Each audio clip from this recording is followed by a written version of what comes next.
హల్లెలూయా. మీ అందరికి good Friday శుభాకాంక్షలు.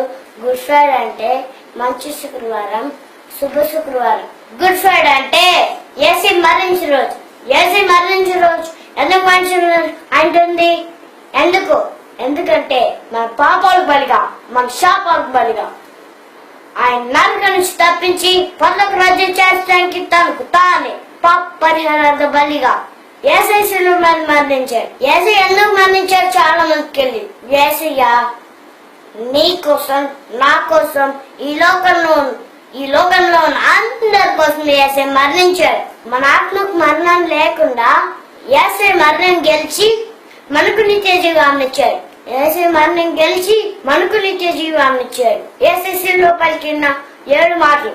1వ మాట, తండ్రి వీరేం చేస్తున్నారు వీరికి తెలియక కనుక వీరిని క్షమించిన. తిట్టినా, కొద్దలతో కొట్టినా, హింసించిన యేసయ్య మనల్ని క్షమించాడు. యేసయ్య శిలువలో పలికిన 2వ మాట, నేడు నీవు నాతో కూడా పరదేశంలో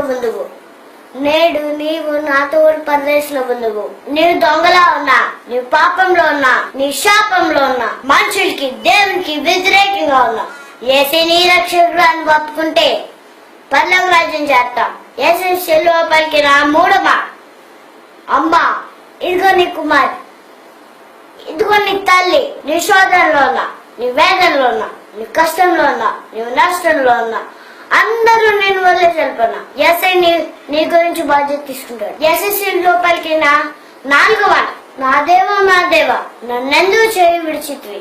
భరించలేనంత మన పాప భారములు శిలువ మీద మోస్తూ యేసయ్య పలికిన మాటలు ఇవి. యేసయ్య శిలువలో పలికిన 5వ మాట, నేను దప్పికొంచున్నాను. యేసయ్య నశించిపోతున్న ఆత్మల కోసం దప్పికొంచున్నాడు. ఆయన దప్పిక తీర్చాలి. అనేక మందికి శిలువ సువార్త ప్రకటించాలి. యేసయ్య శిలువలో పలికిన 6వ మాట, సమాప్తమైనది. పాపులు పరలోకం చేర్చడానికి మార్గం స్వరాలు చేసి యేసయ్య ఈ లోకంకి వచ్చిన పనిని సమాప్తం చేశాడు. యేసయ్య శిలువలో పలికిన 7వ మాట, తండ్రి నీ చేతికి నా ఆత్మను అప్పగించుకొంచున్నాను.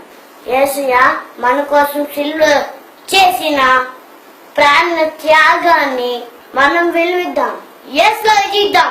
వాక్యం సరిగ్గా నడుద్దాం. సువార్తను చాటిద్దాం. Amen. Hallelujah. Glory to God.